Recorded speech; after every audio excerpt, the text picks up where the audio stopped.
Halina mga kapatid sa templo ng amang Diyos. Alleluia, Alleluia, Diyos purihin, purihin. Amen.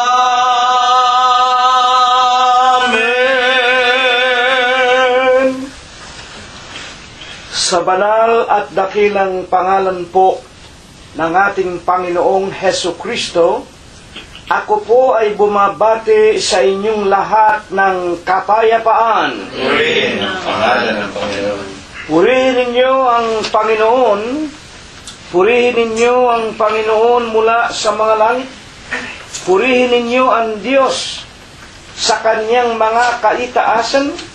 Purihin ninyo siya, ninyong lahat niyang mga anghel. Purihin ninyo siya, buo niyang mga hukbo, mga hari sa lupa at lahat ng mga bayan, mga pangulo at lahat ng mga hukom sa lupa, mga binata at gayon din ng mga dalagang, mga matatanda at lahat ng mga bata. Purihin nila ang pangalan ng Panginoon, sapagkat ang kanyang pangalang mag-isa ay nabunyi, ang kanyang kalwalatian ay nasa itaas ng lupa at ng mga langit. Purihin natin ang pangalan ng Panginoon. Magsiawit tayo sa Diyos ng mga bagong awit at ng kanyang kapurihan sa kapisanan ng mga banal, sapagkat ang Diyos ay nalulugod sa kanyang bayan. Kanyang pagagandahin ang kaligtasan ng mga maamo. Purihin natin ang pangalan ng Panginoon. Purihin natin ang Diyos sa kanyang santuaryo. Purihin natin siya sa langit ng kanyang kapangyarihan. Purihin natin ang Diyos dahil sa kanyang mga makapangyarihang gawa. Purihin natin ang Panginoon ayon sa kanyang marilag na mga kadakilaan at purihin ng lahat ng mga bagay na may hininga. Purihin nila ang pangalan ng Panginoon. Amen. Amen. Atin na pong pasimulan ang pagpupuri sa pangalan ng Panginoong Hesus Kristo. Una po nating awitin ang bilang 69 sa atin pong mga himnaryo. Si Jesus sa atin ay tumatawag at nag-aanyaya ng buong galang. Pangako niyang ganap sa ating ihahaya kung tayo'y susunod sa kanyang atas. Siya ay tumatawag, tumatawag sa lahat. Kung tayo ay lalakad sa kanginiyang landas, tatamuhin natin ang pagkaligtas. Huwag pagmatigasin ang ating puso sa tinig ni Jesus na may pangako. Huwag tayong pahihibo kaysa tang mapalalo. Dinggin natin tawag na maamo. Siya ay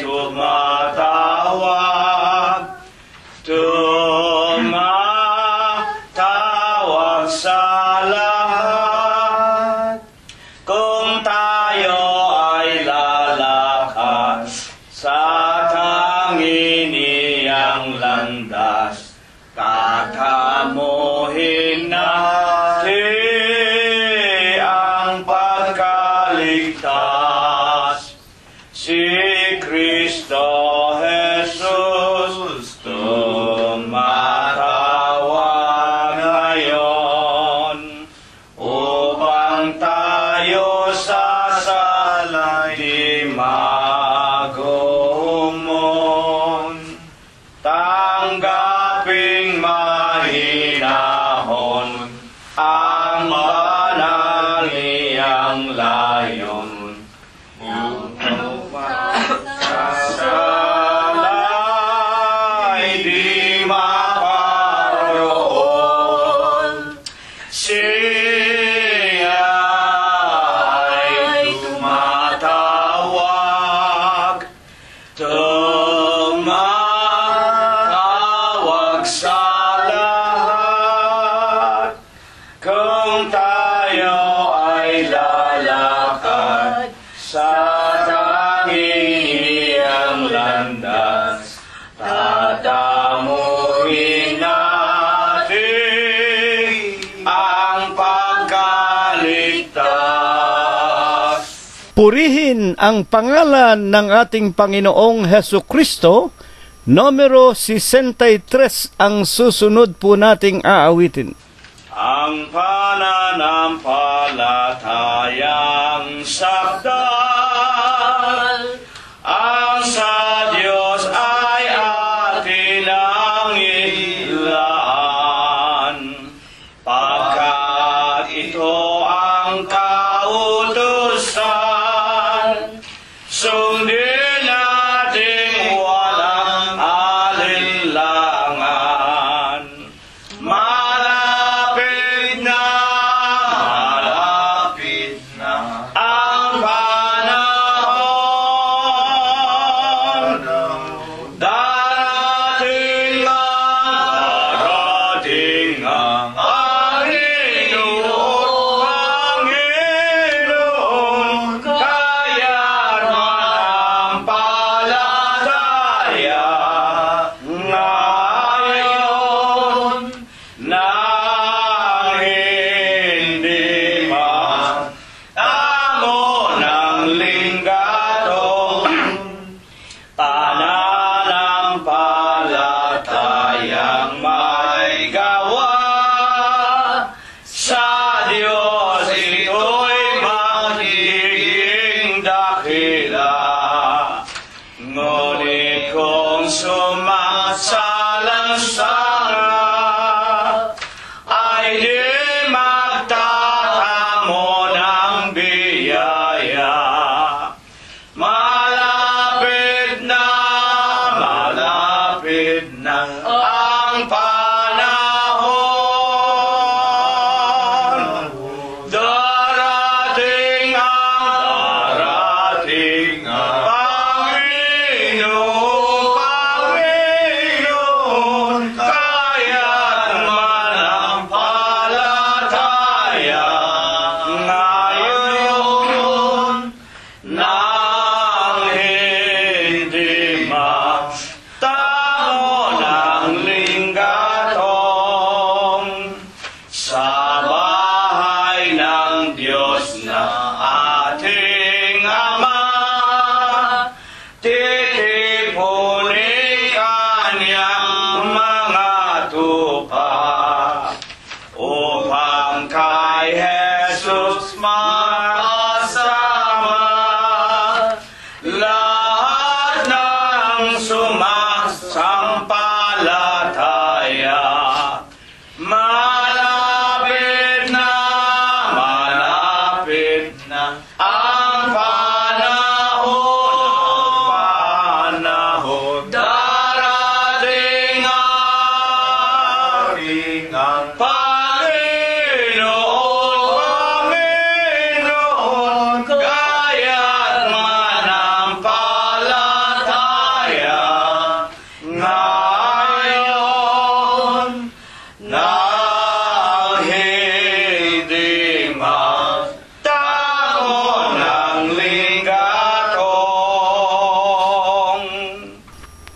Dakilang Panginoon po naming Diyos, Amang banal na lubha kapong kagalang-galang, Ikaw po ay Diyos, nasadya kapong kapita-pitagan, nag-iisa kapong Diyos na buhay, Ikaw po ang may-ari, Ikaw po ang lumalang ng lahat ng mga bagay, ang Diyos na pinaka-makapangyarihan ka po sa lahat. Ama na sakbibi ka sa iyong pag-ibig, sagana ka po sa kagandahan ng iyong mga kalooban, napakadakila mo po sa iyong mga pagbibiyaya, datapwat ikaw po ay Diyos, na napakabanayad mo po sa iyong mga kagalitan. Panginoon, sa banal, sakdal at malinis na pangalan mo pong Kristo Jesus, Ikaw po na nag-iisa at buhay na Diyos, pinagtapatan kapo't pinaglingkuran hanggang kani-kanilang mga kamatayan ni Abraham, ni Isaac at ni Jacob, ng iyong mga banal na propeta sa bayan ng Israel. Tinawag mo rin po nahabag ka sa aming ama at sa aming ina. Ikaw po ay kanilang pinagtapatan at pinaglingkuran din naman hanggang kani-kanilang mga kamatayan. Ama, kami po ay muling naninikluhod sa iyong pangalang Kristo Jesus. Sa iyong banal na kaitaas ay ipinaiilang lang namin ang aming mga tao sa puso namin na mga pagpapasalamat. Panginoong Jesus, maraming salamat po sa iyo sa napaka-mapayapa na mga araw na kami po ay nilipos mo ng buhay, kagalingan, kalakasan. Pinakain mo po kami at dinamtan. Pinalakas mo at pinagaling ang aming mga pangangatawan. At higit sa lahat, Panginoong Jesus, marami pong salamat na hanggang sa kasalukuyan po, pinagtitiisan mo kami at pinagtitiyagaan. Tinuturuan mo po kami at inaaralan. Pinalalago mo, dinaragdagan ang aming mga pananampalataya. Pinatitibay mo kami sa pagkakatayo ng aming mga kaluluwa sa malaking bato ng aming mga kaligtasan. Maraming salamat sa iyo, Panginoon.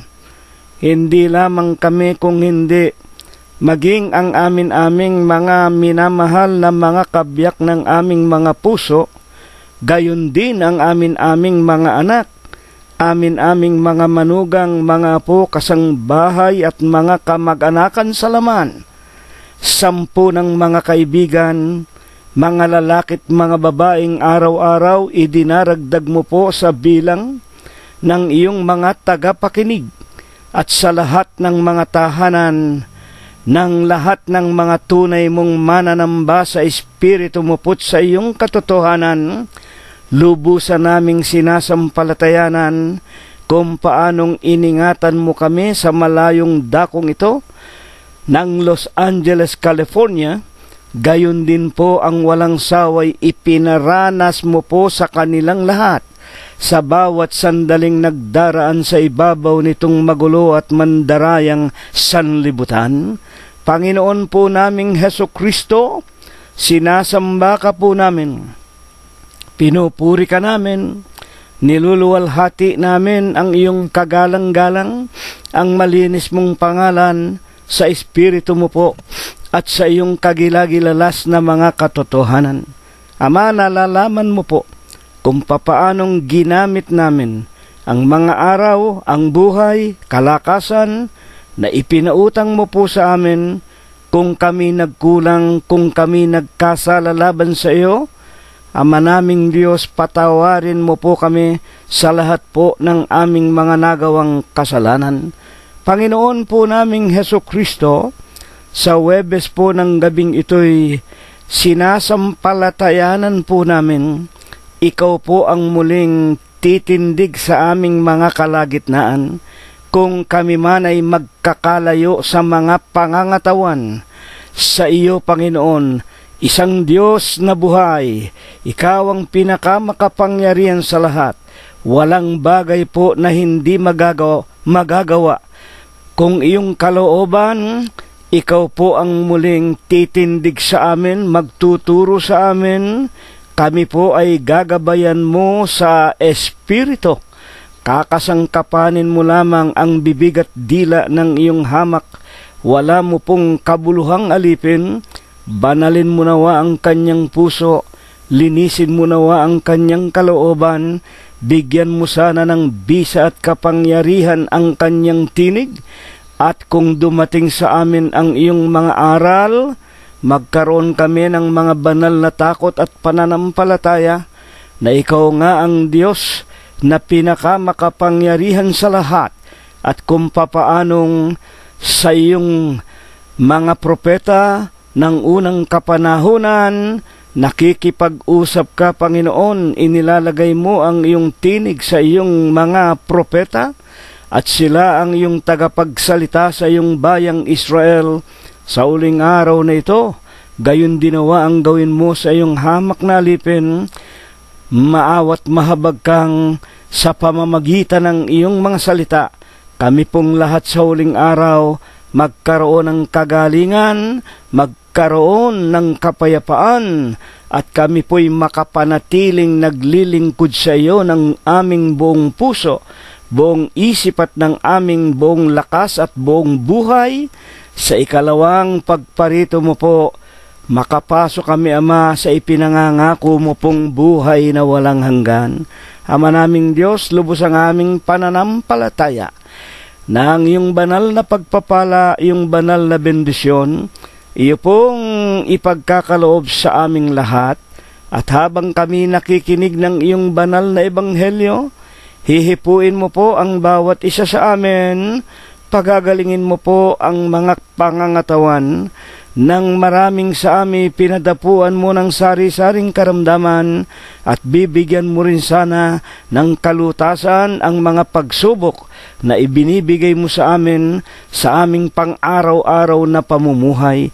Ama naming Diyos, pagpalain mo rin sana't ingatan ang aming mga tahanan, mga mumunting mga ari-arian, 10 ng aming mga halamanan at mga hayupan.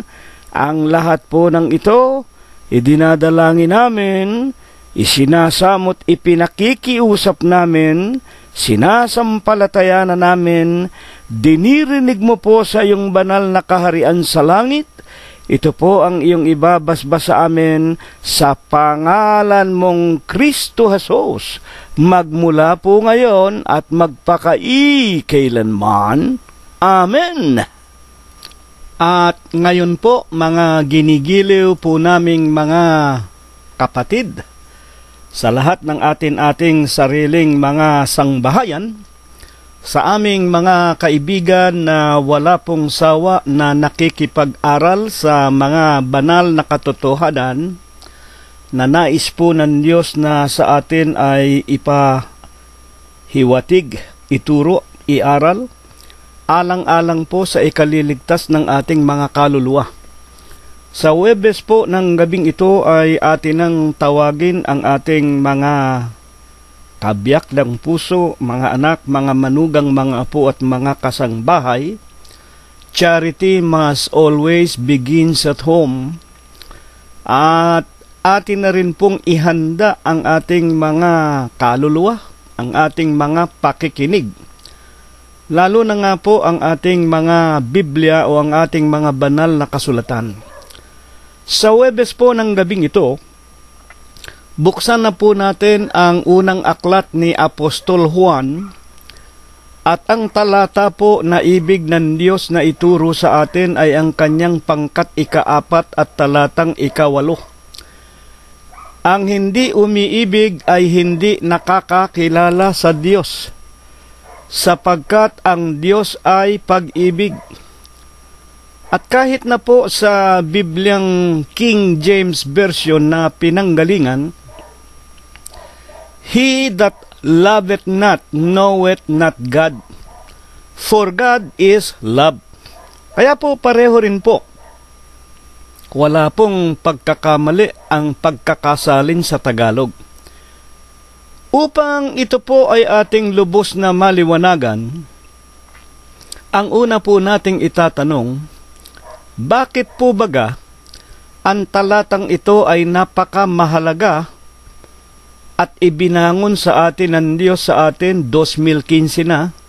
Ito na po ang mga huling araw, malapit na po ang katapusan ng sanglibutan.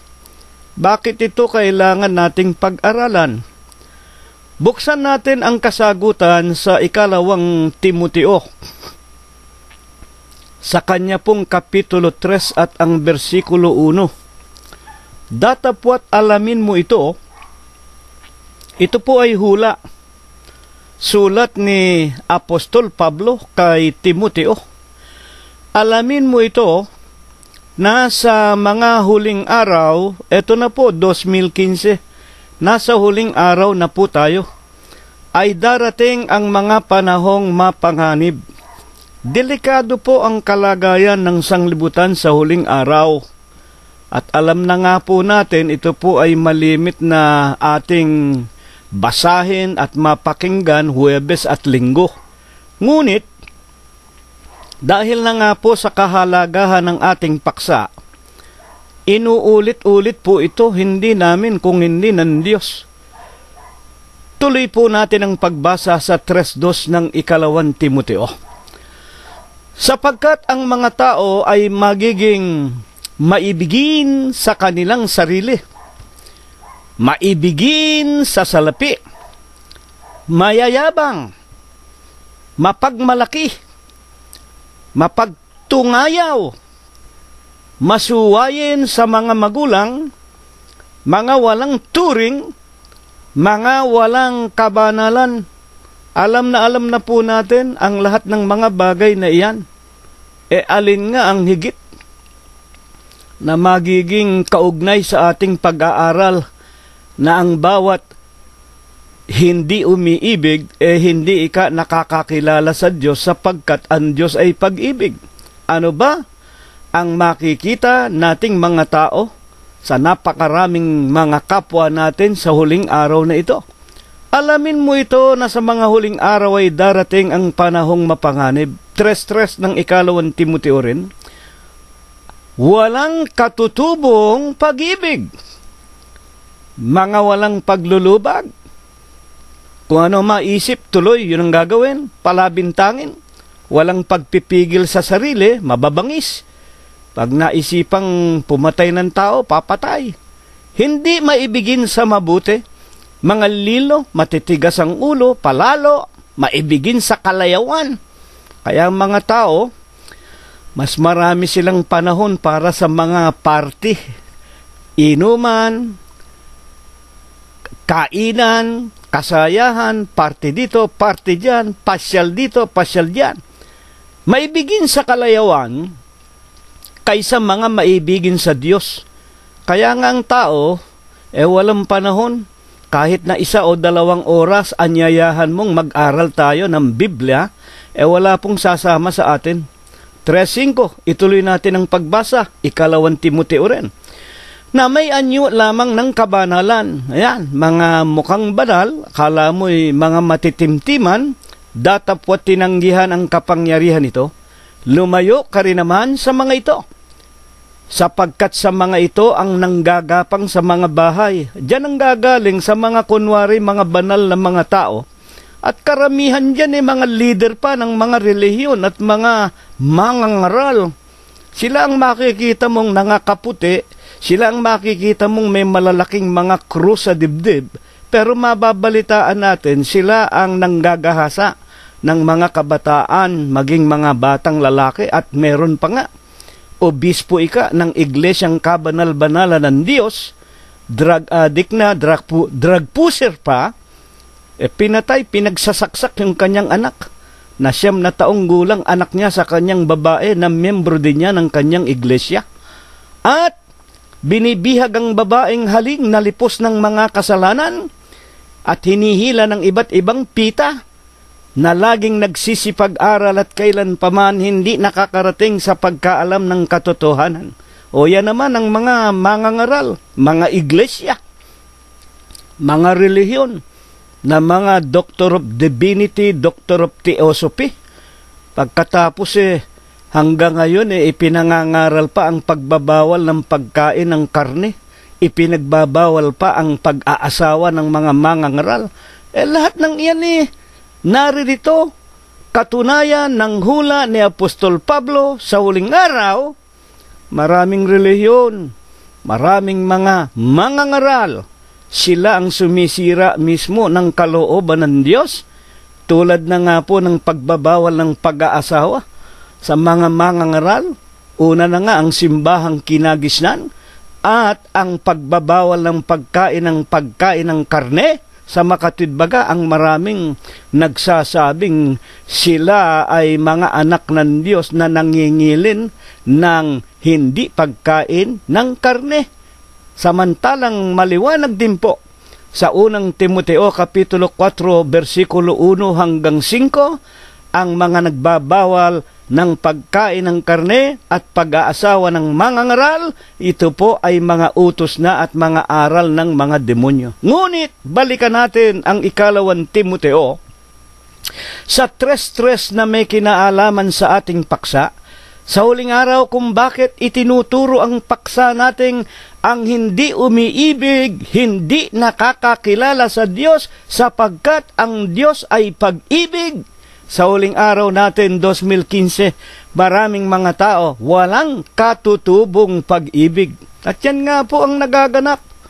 Nakakalungkot nga po, nalalaman naman natin, una-una nang ikasal ang ating pinakaama at pinakaina si Eva at si Adam, nang ikasal sila ng Diyos bago sila magsiping sa halamanan ng Eden, sila po ay binasbasan.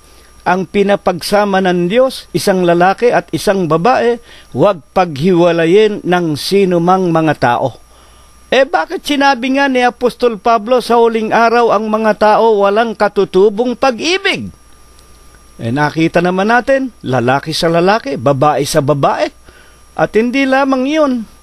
Tulad na nga ng sinasabi rin ni Apostol Pablo sa mga taga-Romano sa kanyang 1:27, basahin ninyo hanggang paibaba. Hindi lamang nila ginagawa ang mga bagay na karumal-dumal na walang pagkawala ng pag-ibig na katutubo, isang lalaki at isang babae, kung hindi, ipinahihintulot pa sa mga tao na gumawa ng gayon, ikinakasal pa nila. Kaya nga nakita natin, ang daming mga relihiyon, sang-ayon na sang-ayon, inapurbahan na nila at ipinahintulot na nila ang pag-aasawa sa hindi katutubong pag-aasawa. Sa makatwid, isang lalaki sa kapwa lalaki, isang babae sa kapwa babae. Nang mga bagay na nagsisigawa ng mga gayon, karapat dapat sa kamatayan at hindi magsisipagtamo ng buhay na walang hanggan ayon sa mga banal na kasulatan. Alin po baga? Upang lubos nating maliwanagan, yaong pag-ibig ng Diyos na nais ituro sa atin ng mga banal na kasulatan. Ang Diyos ay pag-ibig. Unang Juan 4:8. Ang hindi umiibig, hindi nakakakilala sa Diyos. Ito ang ating paksa, sapagkat ang Diyos ay pag-ibig. Ngayon, bakit ganito hindi naiintindihan ng napakaraming mga tao, lalo na nga sa huling araw na ito? Yung pag-ibig na tunay, na hindi kapaimbabawan, yung pag-ibig na naaayon sa kalooban ng Diyos upang tayo ay makakilala sa tunay na Diyos, sapagkat kung hindi tayo umiibig, hindi natin makikilala ang Diyos, sapagkat ang Diyos ay pag-ibig. Alin nga ba yung pag-ibig ng Diyos? 4:9 ng unang Juan. Dito nahayag ang pag-ibig ng Diyos sa atin. Ayan, meron pong nahayag. Meron pong naipakilala. Meron pong, sa madalit sabi, isinugo para makilala natin ang pag-ibig ng Diyos. Tunay ba yan? sapagkat sinugo ng Diyos, alin? Ang kanyang bugtong na anak sa sanglibutan upang tayo'y mabuhay sa pamamagitan niya. Ayan, ito po ang tunay na pag-ibig. Ito po ang pinaka-suheto ng ating paksa. Kaya po, sa sanglibutan, napakagulo, walang kapayapaan, at hindi nananatili ang pag-ibig ng Diyos sapagkat walang nakakakilala, walang wika nga ay nagtatanong, walang humahanap kung alin ang tunay na pag-ibig. 4:8 unang Juan, ang hindi umiibig, hindi nakakakilala sa Diyos. Napakaraming tao, hindi nila kilala ang Diyos. Bakit? Wala nga po silang katutubong pag-ibig. Una na nga, yung pag-ibig na katutubo, isang lalaki at isang babae. Pero sa huling araw na ito, anong wika ni Apostol Pablo na sinabi niya kay Timoteo sa huling araw? 3:3 ng ikalawang Timoteo, walang katutubong pag-ibig, hindi nila nakilala. Alin ba yung dapat sana nilang nakilala? Yoong nahayag, yoong isinugo. Sino yan? Ang kanyang bugtong na anak sa sanglibutan. Bakit? Upang mabuhay tayo sa pamamagitan niya. Alam na natin kung sino yung bugtong na anak. Ngayon, sa kanyang 4:10 ng unang Juan pa man din, naririto ang pag-ibig. Hindi sa tayo ay umibig sa Diyos. Makinig tayo, maganda itong ating pinag-aaralan. Hindi sa tayo ay umibig sa Diyos, kundi, siya ang umibig sa atin. Ito ay meron katalinuhan dito. Ano ang ibig sabihin dito ng ating Panginoong Jesucristo? Para po matupad ang sinasabi ng kasulatan. Ang wika ng Panginoong Jesucristo, ako ang ilaw, ako ang buhay, ako ang katotohanan, ako ang daan, ako ang pintuan. Sino man ay hindi makakalapit sa Ama maliban sa akin, at sino man hindi makakalapit sa akin maliban na siya ay ilapit sa akin ng Ama. Kaya nga, hindi dahil tayo'y umibig sa Diyos. Ang ibig sabihin ni Apostol Juan, hindi sa gusto ko ang Diyos, hindi sa nais ko ang Diyos, hindi sa gusto kong makarating sa langit, kaya ako umiibig sa Diyos. Hindi. Ang ibig ipakilala sa atin dahil tayo, inibig tayo ng Diyos. Kaya nga ang wika ng Santong Sulat, ako'y naaawa sa aking kinaaawaan, ako'y nahahabag sa aking kinahahabagan. Ang dapat sabihin nating mga tao, salamat sa Diyos, kinahabagan mo ako. Salamat sa Diyos, inilapit mo ako sa pamamagitan ng aking Panginoong Jesucristo. Nakilala ko ang Ama, nakilala ko ang Diyos, nakilala ko ang anak na pag-ibig, ang ating Panginoong Jesucristo na isinugo sa atin upang ako ay magkaroon ng buhay. Hindi po dahil sa tayo'y matalino, hindi po sa dahil tayo'y mayaman, hindi po sa dahil tayo'y hindi gumagawa ng kasamaan. Nasusulat, walang matuwid, wala kahit isa. Kaya tayo nakapaglilingkod sa Diyos. Kaya tayo nakakaawit ng pagpupuri sa Diyos. Kaya tayo nakakasamba sa Diyos. Sapagkat naawa siya, nahabag siya sa atin. Tinawag tayo. Katulad sa mga apostol, tinawag silang isa-isa. Mateo Kapitulo 10, versikulo 1. Pinalapit niya, tinawag niya ang kanyang 12 alagad. At gayon din si Apostol Pablo, tinawag sa daang Damasco habang pinag-uusig ang iglesia ng Diyos kay Kristo Jesus. Naaawa ang Diyos sa kanyang kinaaawaan, nahabagan Diyos sa kanyang kinahabagan, kaya tayo o ang tao nakakapaglingkod sa Diyos.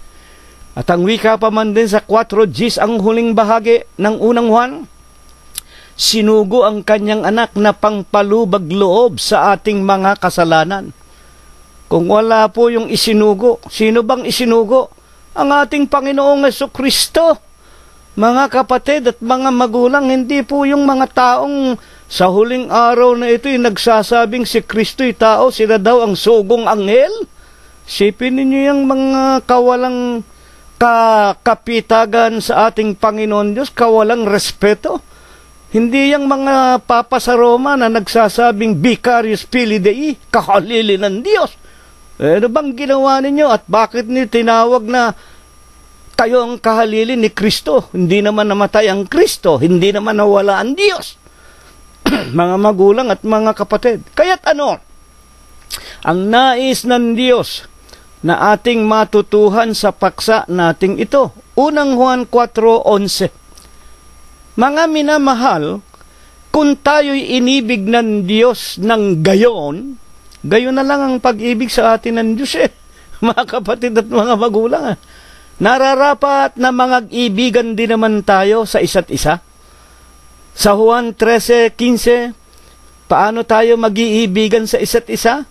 Sapagkat kayo'y binigyan ko ng halimbawa upang gawin din naman ninyo ayon sa ginawa ko sa inyo. Ayan po. Ito itinuturo sa atin para malaman natin yung Panginoong Hesus na isinugo ng Ama, yung kanyang bugtong na anak, na siyang pangpalubag loob sa ating mga kasalanan para matuto tayo sa ating Panginoong Hesukristo. Ang lahat ng bagay na ginawa niya, yan ay mga halimbawa, mga magulang at mga tagapakinig po namin. Papaano ba ang halimbawa? Nakaparaan ang ginawa ng Panginoong Hesukristo na dapat nating tutularan. Buksan ninyo ang Filipos, Kapitulo 2, versikulo 5 hanggang 10. Mangagkaroon kayo sa inyo ng pag-iisip. Tayo po ang kausap sa huling araw. Let this mind be in you.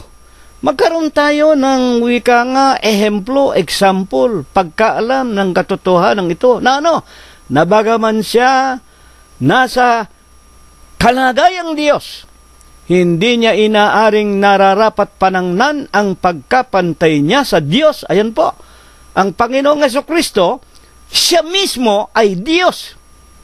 Siya rin ang nagsugo sa kanyang sarili sa ikaliligtas natin, mga kapatid. Alam natin yan, San Juan Kapitulo 10, versikulo 30. Ako at ang Ama ay iisa. Nalalaman natin sa Kapitulo 8 ng San Juan, versikulo 24 at 7, ang Panginoong Hesukristo ay nagsasabing, mga mamatay kayo sa inyong kasalanan, maliban magsisampalataya na ako nga siya. Sa 8:27, they understood not that Jesus spake to them of the Father. Na kung liliwanagin lamang, malibang kay magsisampalataya na ako ang Ama, mamamatay kayo sa inyong mga kasalanan. Kailangan magsisampalataya tayo na siya rin ang Ama. Tulad ng sinasabi niya sa San Juan Kapitulo 14, versikulo 1, magsisampalataya kayo sa Ama, magsisampalataya di naman kayo sa akin. Bakit? Kung hindi ninyo pananampalatayanan na si Kristo, siya rin ang Ama, mamamatay tayo sa ating kasalanan. At ano ang kasalanang ikamamatay natin? Filipos Kapitulo 21, versikulo 8, sa mga hindi mananampalataya, ang bahagi nila dagat-dagatan, nagniningas na apoy at asupre. Kaya nga sa Filipos 2:5 hanggang 10, itong halimbawa. Huwag tayong maging mayayabang. Magkaroon kayo sa inyo ng pag-iisip. Hinubad ni Kristo ang kanyang pagiging mataas sa lahat. Ang pagka-Diyos hinubad, nag-anyo sa tulad sa isang hamak na nilalang nakamukha natin. Mga tagapakinig, kaya naman siya pinagkalooban ng pangalang lalo sa lahat at higit sa lahat, upang sa pangalan ni Jesus iluhod ang lahat ng tuhod ng nasa langit, ng nasa lupa, at ng nasa ilalim ng lupa. Amen. Kaya nga, walang ibang Diyos maliban sa Kanya. Ang pag-ibig na isinugo niya para tayo sa huling araw magkaroon ng tinatawag na kaligtasan. Bakit nga kinakailangan pa na tayong mga tao tayong mga tao ay mag-iibigan sa isa't isa. Ayon mismo sa ating Panginoong Jesucristo. Maraming mga pilosopo na nagtatanong, hindi ba kapatid na Junior, sa Diyos walang imposible? Totoo yun. Jeremias 32:27. Ako ang Panginoon Diyos, ang Diyos ng lahat na tao. May anumang bagay ba na totoong mahirap sa akin? Wala pong imposible sa Diyos. Ang tanong sa akin, itong mga pilosopo na nakikinig ng mga walang Diyos, at saka sila'y naninira, ibig nilang ibagsak tayo, ibig nilang tayo ipagtawanan, bakit hindi na lamang gawin ng Diyos, mga kapatid at mga magulang, na iligtas niya tayo sa impyerno, wala palang imposible sa Kanya.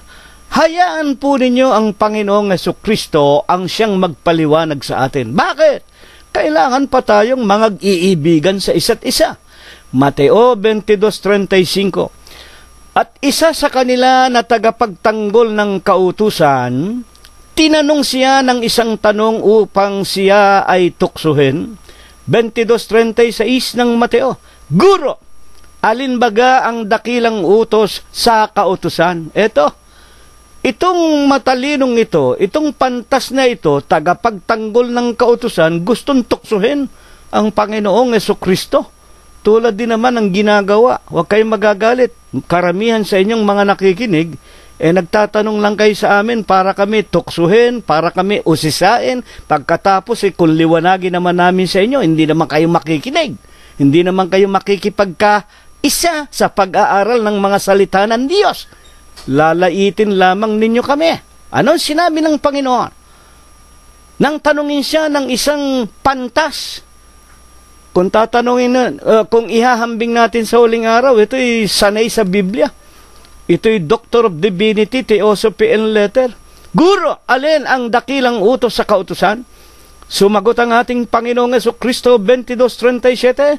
Ito ang pangunahing utos at ito ang dahilan kung bakit po hindi niloloob ng Diyos na automatic iligtas niya ang lahat ng tao. Tulad ng mga itinuturo ng simbahang kinagisnan at ng mga protestante. Just believe in Christ and you shall be saved.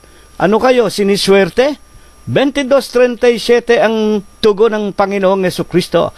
Narito, iibigin mo ang Panginoon mong Diyos. Iibigin natin siya. Ito nga ang paksa natin. Ang hindi umiibig, hindi nakakakilala sa Diyos. Sapagkat ang Diyos ay pag-ibig. Siya nga mismo, inibig niya tayo.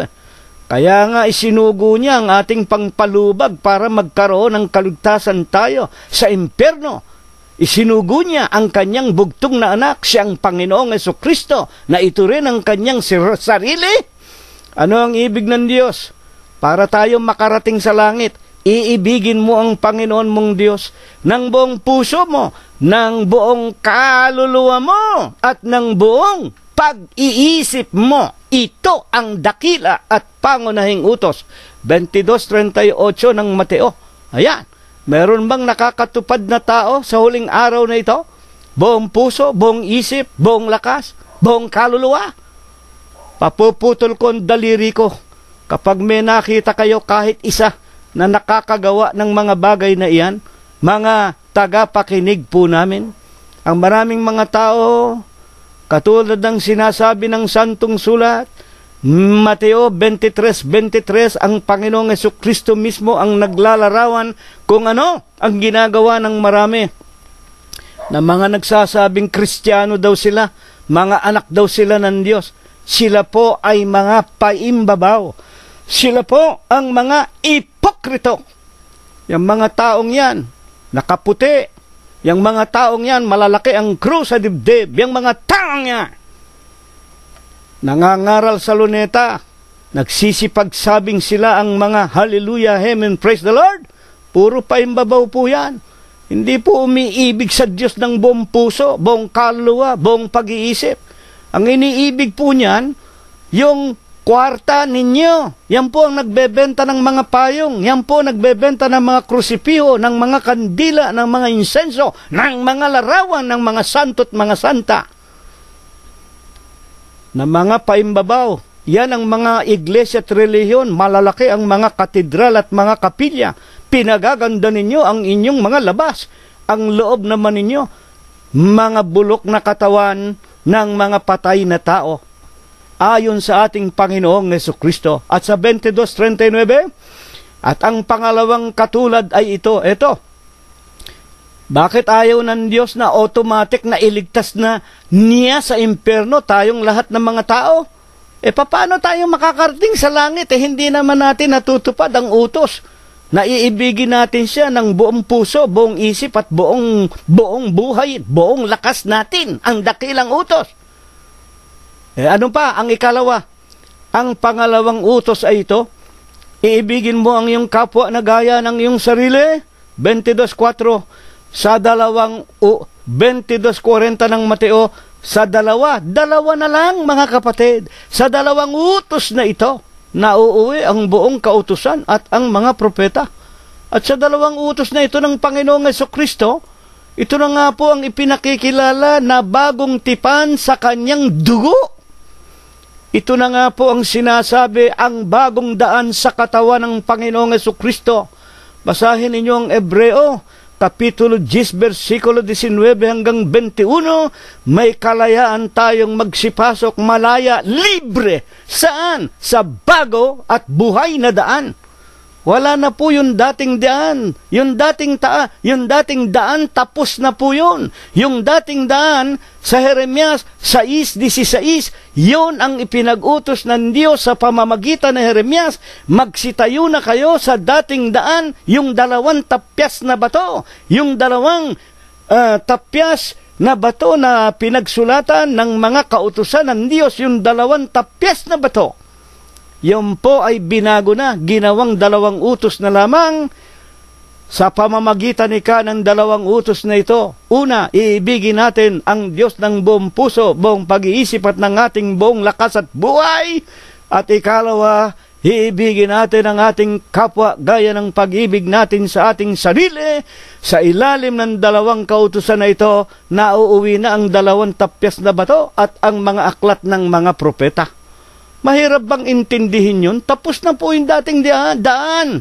Meron na pong bagong daan, bagong tipan na binayaran ng dugo ng Panginoon sa bundok ng Kalbaryo.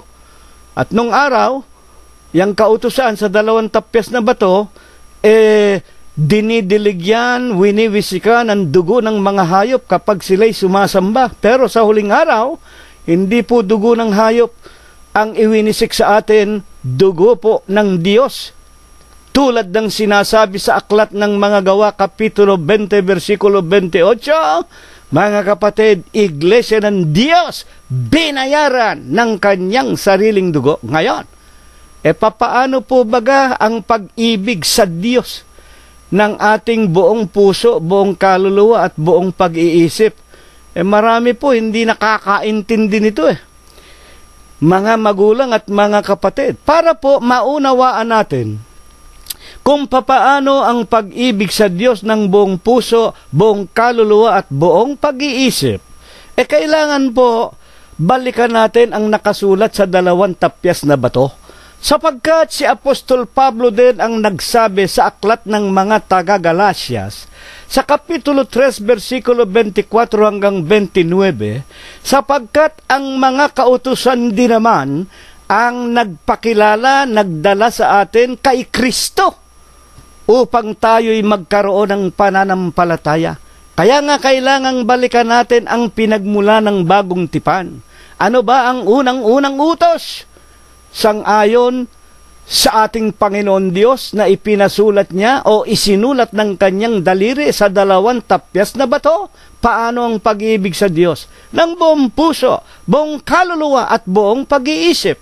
Kapitulo 20, versikulo 3 hanggang 5 ng Exodus. Huwag kang magkakaroon ng ibang mga Diyos sa harap ko. Ayan. Huwag tayong magkakaroon ng ibang Diyos sa harap ko. At sa 20 at 4, huwag kang gagawa sa iyo ng larawang inanyuan o ng kawangis man ng anumang nasa itaas sa langit, nasa ibabaw ng lupa o ng nasa tubig sa ilalim ng lupa. Ayan po. Huwag tayong gagawa ng larawang inanyuan, kamukha ng nasa langit. Ano ba nasa langit? Kaya yan simbahang Katoliko, may mga larawan ng mga anghel, mga kerubim. Ayan, nasa langit yan Nang ano pa? Ng buwan, ng araw. Kaya may mga reliyon, nakita ninyo, yung mga Muslim, sa kanilang mga bandera, meron silang mga larawan ng kanilang sinasamba. Ng mga Buntala, Saturno, ng mga Neptuno, pati ng buwan, ni Luna. Huwag tayong magkakaroon ng anumang larawang inanyuan o kawangisman nang nasa itaas sa langit o nang nasa ibaba sa lupa. Ayan, mga tao, si Virgen Maria, si Pedro, si Mateo, si Lorenzo Ruiz, yung Papa sa Roma, o nang nasa tubig sa ilalim ng lupa. O hindi ba meron? Ang mga iglesia, ang mga reliyon, meron silang larawan ni Thor, yun daw hari, yun daw Diyos ng tinatawag na wika nga, karagatan at makapangyarihan daw yon. At sa 25, mga tagapakinig at mga magulang namin ng Exodus din po, ano po ang itinuturo sa atin? Huwag mong yuyukuran sila. Huwag nating luluhuran ang mga larawan na yan. O paglilingkuran man sila, huwag nating bubuhatin. Huwag nating ipapasyal. Huwag nating kakaladkarin. Huwag nating hihilahin ang lubid. Bakit? Sapagkat akong Panginoon mong Diyos ay Diyos na mapanibughuin. Ang Diyos ay mapanibughuin. Ano ba ang Diyos? Seloso. Na aking dinadalawang kasalanan o katampalasana ng mga magulang sa kanilang mga anak.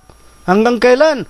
Hanggang sa 3 at 4 na sali ng lahi ng mga napopoot sa akin. Ayan, napakasama po. Kaya ang buong sanglibutan, napakaligalig. Isipin ninyo yan. Saan ka bang relihiyon kaanib, kapatid? Nako, yung pong ipinamana ng aking magulang. Ayan. Halimbawa, Katoliko, yung pinamana ng mga lelang namin, kanununuan namin, pagsamba kay Virgen Maria, sa Santo Niño, doon sa Nazarenong Negro sa Quiapo. Yan!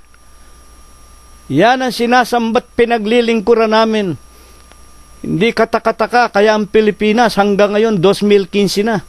Puro daluyong, puro malalakas na ulan, puro baha, puro patayan, puro katiwalian sa gobyerno at sa mga organisasyong pantao, lalo na nga sa mga relihiyon.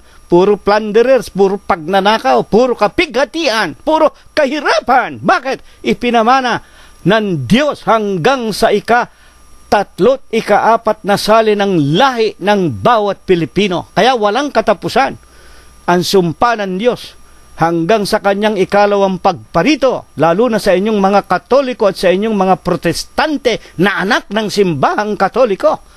Lahat kayo sumasamba sa mga larawan, lahat kayo mga pagano. Kaya ang araling ito itinuro sa atin, ang hindi umiibig, hindi nakakakilala sa Diyos, kayong mga Katoliko at mga Protestante, kayong mga iglesia, na sinipa ninyo ang Kristo, ginawa ninyong sugong anghel ang inyong sarili, walang kapayapaan sapagkat hindi ninyo nakikilala kung ano ang pag-ibig sa Diyos. Napopot ang Diyos sa inyo sapagkat pinaglingkuran ninyo ang nilalang kaysa ang lumalang. At bakit napakahalaga na ating matutuhan ang matuwid na paraan ng pag-ibig at makilala natin ang tunay na Diyos sa pamamagitan ng pag-ibig natin sa Diyos ng buong puso, buong isip, buong lakas, buong buhay, at pag-ibig natin sa ating kapwa tulad ng pag-ibig sa ating mga sarili. Ecclesiastes 12:13. Ito ang wakas ng bagay, lahat ay narinig. Ikaw ay matakot sa Diyos. Matakot daw tayo sa Diyos. Paano ang pagkatakot sa Diyos? Sundin mo ang kanyang mga utos. Bakit? Bakit? Sapagkat ito ang buong katungkulan ng tao. Kaya yan po ang dahilan. Kaya hindi po pwedeng automatic na lang. Basta ikaw ay sumampalataya lang, just believe in Christ and thou shall be saved. Sa aba ninyong mga Protestante, Mag-isip kayo't mag-aral kayo. Ang Panginoong Jesucristo mismo, Mateo 7:21, nagpapatunay, not all that calleth Lord, Lord unto me shall enter the kingdom of my Father. Only those that do the will of my Father in heaven. Ayan. Basta raw sumampalataya ka lang kay Kristo, ligtas ka na. Mga sinungaling kayo. At kung kayo mga sinungaling, San Juan 8:44, kayo'y sa inyong amang diablo, anak kayo ni Satanas, kasinungalingan ang itinuturo ninyo. Ang Panginoong Jesucristo mismo nagsasabi, hindi lahat ng sumasampalataya o tumatawag, Panginoon, Panginoon kay Kristo, papasok sa langit. Yun lang sumusunod sa kalooban ng Ama.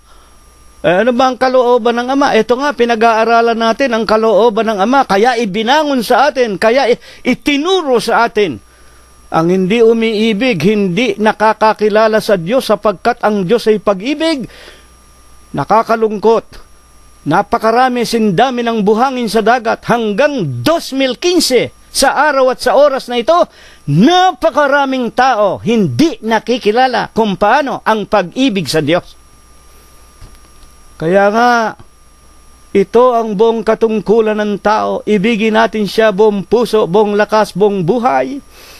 Ibigin natin ang ating kapwa gaya ng pag-ibig natin sa ating sarili. At sa 12:14 kung bakit Ecclesiastes, sapagkat dadalhin ng Diyos ang bawat gawa sa kahatulan, pati ng bawat kubling bagay, maging ito'y mabuti o maging ito ay masama. Dapat ninyong malaman, mga nakikinig, lalo na kayong mga Katoliko at mga Protestante, merong kahatulan sa ginagawa ninyo, nakatamaran. Mas marami kayong mga araw at oras na ginugugol sa kalayawan, sa pagkain ng masarap, pag-inom ng masasarap na alak, pasyal dito, pasyal dyan, luhod dito, luhod dyan. Ang lahat ng ginagawa ninyo. Mahahayag sa ikalawang pagparito, mabubuksan ang aklat ng inyong mga gawa, hahatulan kayo ayon sa inyong mga ginampanan. Sino ang kahayagan ng pag-ibig ng Diyos sa ating mga tao na Kanya raw isinugo sa atin? Sapagkat ang wika sa 3:16, mga kapatid ng San Juan, gayon na lamang ang pag-ibig ng Diyos na Kanyang isinugo ang bugtong na anak, si Kristo Jesus nga, upang ang sino mang sa Kanya'y sumampalataya ay wag mapahamak, kung hindi magkaroon ng buhay na walang hanggan. Totoo ba yan? Yan ba ang Panginoong Hesukristo ba ang talagang kahayagan ng pag-ibig ng Diyos alang-alang sa ikaliligtas natin? Ito, babasahin ko.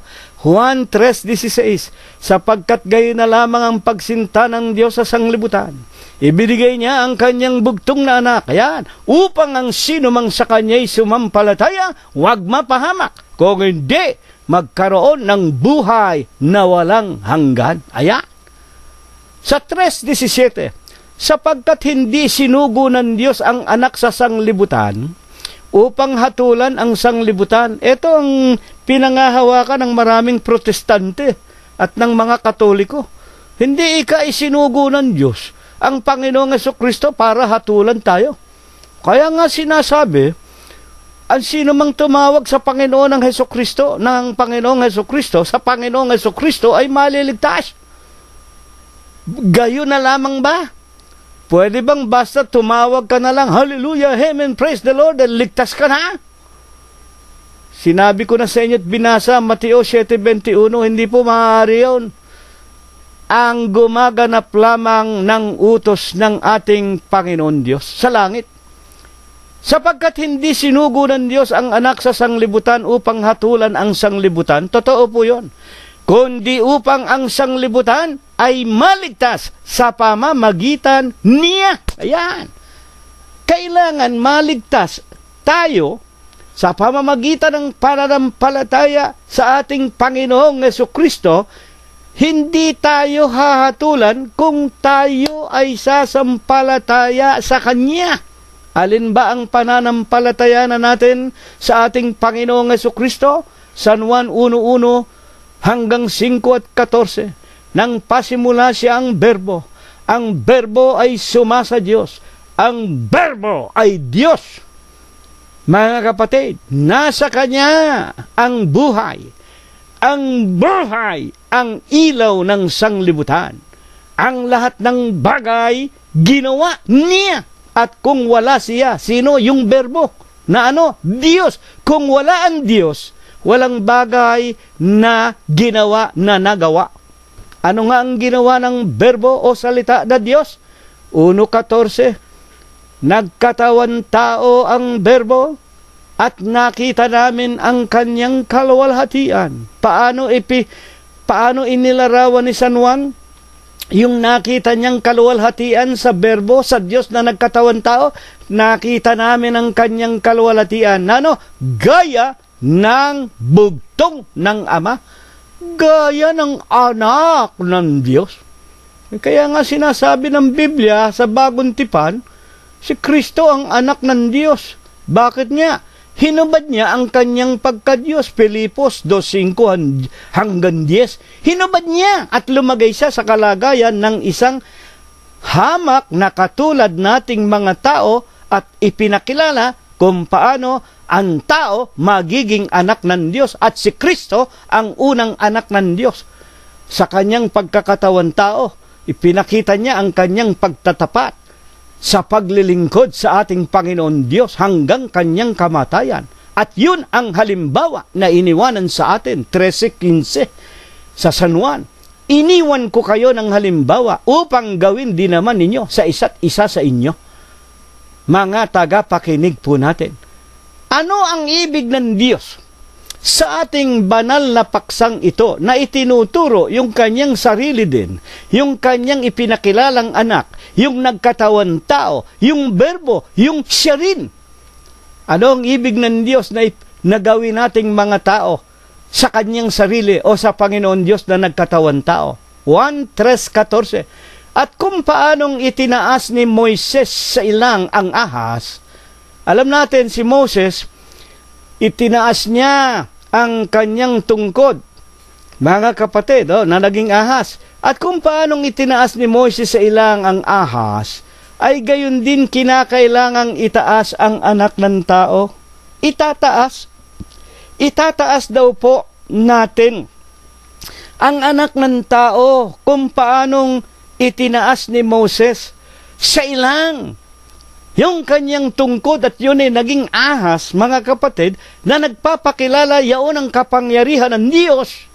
Gayon kinakailangang itaas natin ang anak ng tao, ang ating Panginoong Jesucristo. Bakit po? Si Kristo ang kapangyarihan ng Diyos. Si Kristo ang pag-ibig ng Diyos, mga kapatid at mga magulang. Itataas natin ang Kristo, itataas natin ang anak ng tao, itataas natin ang Panginoon Diyos. Totoo ba yan? 3:15. Upang ang sino mang sumampalataya ay magkaroon sa Kanya ng buhay na walang hanggan. Papaano ba natin maitataas ang Panginoong Hesukristo? Dito nga po'y sinabi ng Panginoon sa San Marcos, Kapitulo 16, 15 hanggang 16, magsihayo kayo sa sanglibutan. Ipangaral ninyo ang aking ebanghelyo, ang sumasampalataya. Ayan. Ipangangaral po natin ang ebanghelyo. Ang sumasampalataya. Ano ba sasampalatayanan natin? Pagka itinataas na natin, ang ibig sabihin, ipinapangaral na natin sa buong mundo. Kapag itinataas na natin, ipangangaral natin ang ebanghelyo. Ang sumasampalataya sa ebanghelyo. Anong sasampalatayanan sa ebanghelyo? Sa San Juan 14:1, magsisampalataya kayo sa Diyos. Magsisampalataya kayo sa akin. Bakit? Sa Diyos at sa Panginoong Hesus, ako at ang Ama ay iisa. At sa San Juan 8:24-27, mamamatay kayo sa inyong mga kasalanan. Malibang kayo magsisampalataya na ako nga siya, ako rin ang Ama, mamamatay kayo sa inyong kasalanan. Kaya nga ang kabanal-banalang ipinag-uutos sa atin, mga kapatid, ayon pa man din kay San Juan sa kanyang unang aklat na dapat nating ipakilala sa lahat at lahat. Sa huling araw na ito, unang Juan 5:7, There are three that bear record in heaven, the Father, the Word, and the Holy Ghost. And these three are one. Sa langit mayroong nagpapatotoo. Tatlo. Ang Ama, ang Anak, at ang Espiritu Santo. Ang tatlong ito ay iisa. Amen. Kaya yan po ang kaparaanan kung bakit ibinangon ang paksang ito. Ang sino mang hindi umiibig, hindi nakakakilala sa Diyos, sapagkat ang Diyos ay pag-ibig. Kailangang makilala muna natin kung sino ang Diyos. Yung Diyos, yun din ang isinugo sa atin, pangpalubag, tagapagligtas, tagapamagitan ng ating mga kaluluwa sa Diyos at sa mga tao, mga kapatid, upang tayo magkaroon ng buhay, upang tayo maging isang katawan. Sa makatwidbaga sa pamamagitan ng kanyang katawan na siyang iglesia ng Diyos kay Kristo Jesus. Ito po ang mangangaral sa kanya pong Efeso Kapitulo 3 versikulo 10 upang ngayon sa pamamagitan ng iglesia, ang iglesia, ang mangangaral po ng katotohanan ito na ang Ama, Anak at Espiritu Santo ay iisa, at ang sino mang sasampalataya sa Ama, sa Anak at Espiritu Santo mabibinyagan. Bibinyagan saan? Balikan natin ang Marcos 16:15 hanggang 16. Ipangangaral ng Iglesia ng Diyos ang Ebanghelyo sa buong sangtinakpan. At ang sumasampalataya at mabinyagan lubog sa ilalim ng tubig sa pangalan ng Ama Diyos, pangalan ng Anak Kristo Jesus at ng Espiritu Santo. Ano ba ang Espiritu Santo? Sa 63 ng Juan, ang salita na sa inyo ay aking sinasalita. Nasaan bang salita ng Panginoon? Sa banal na kasulatan. San Juan 5:39. Basahin ninyo sa mga kasulatan. Inaakala ninyong diyan ay meron kayong buhay na walang hanggan at ito ang magpapatotoo sa inyo tungkol sa akin. Na ano? Siya ang hinulaan ng matandang tipan. 18:18 ng Deuteronomio. Mga kapatid, sa makatwidbaga ang ating Panginoong Jesucristo na nasa kanyang buhay, nasa kanyang kaligtasan, nasa kanyang kapatawaran ng ating mga kasalanan. Kolosos, Kapitulo 1:18, si Kristo ang ulo ng katawan. Sa makatwidbagay ng iglesia, anong naroon sa iglesia? Na siyang kinaroroonan ng katubusan, na siyang kapatawaran ng ating mga kasalanan. Amen. Mga magulang, sa pamamagitan po ng Panginoong Jesucristo, sa pamamagitan po ng kanyang katawan, makikilala natin ang pag-ibig, makikilala natin ang Diyos, na kung iniibig natin ang Diyos at pinaglilingkuran natin siya ng buong puso, buong isip at ng ating buong lakas at buong buhay, maiibig din natin ang ating kapwa-tao. Kaya nga, paano ang paraan ng pag-ibig sa ating kapwa-tao?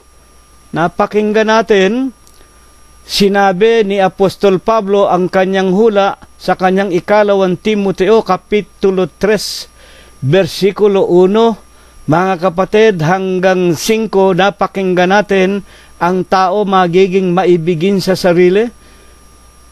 Sa aral na ito, sa ipinaliwanag sa atin, mawawala tayo sa tinatawag na masyadong maibigin sa sarili. Tama lang na ibigin natin yung ating sarili at yung ating sambahayan. Charity begins at home. Maging ang Panginoong Jesucristo, hindi ako naparito kundi hanapin ko ang nawawalan tupa sa bahay ni Israel.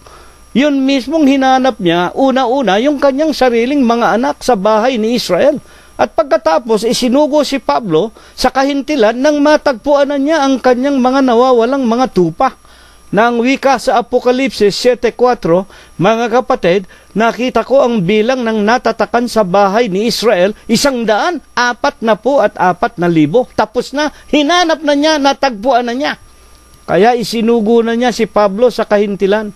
At sa atin nga sa huling araw na ito, paano tayo nakakaganap sa paghanap ng iba pang nawawalan tupa ng Diyos sa bansa na labas ng bayan ng Israel? Hebreo 13:16. To do good and to communicate, forget not. For to those sacrifices the Lord is well pleased unto thee. Ang paggawa ng mabuti. Ano ba ang mabuti? Ito nga po, Romanos 7:12.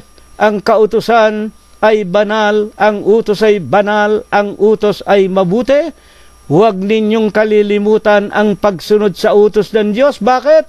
Ito ang buong katungkulan nating mga tao. Ang iibigin natin siya buong puso, buong isip, buong lakas. At ano pa?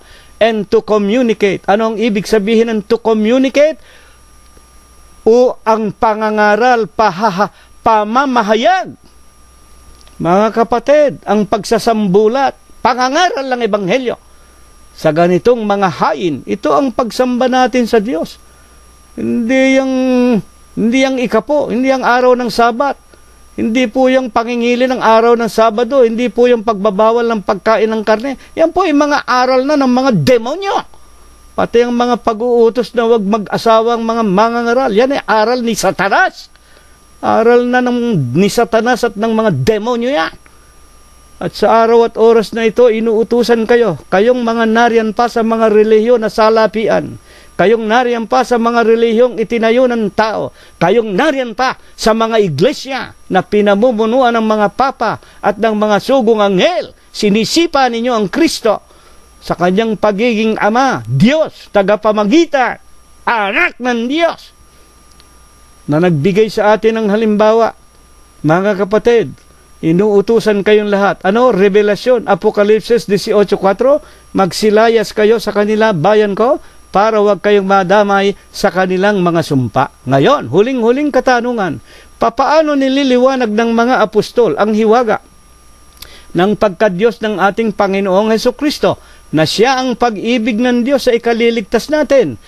Unang Juan 5:20, at nalalaman natin na naparito ang anak ng Diyos at tayo binigyan niya ng pagkaunawa upang ating makilala siya na totoo at tayo nasa kanya na totoo. Sino yun? Sa makatwid baga sa kanyang anak na si Hesukristo. Ito ang tunay na Diyos. Ito ang buhay na walang hanggan. Amen. Mga kapatid at mga magulang namin, ito po ang itinuro sa atin ng Diyos.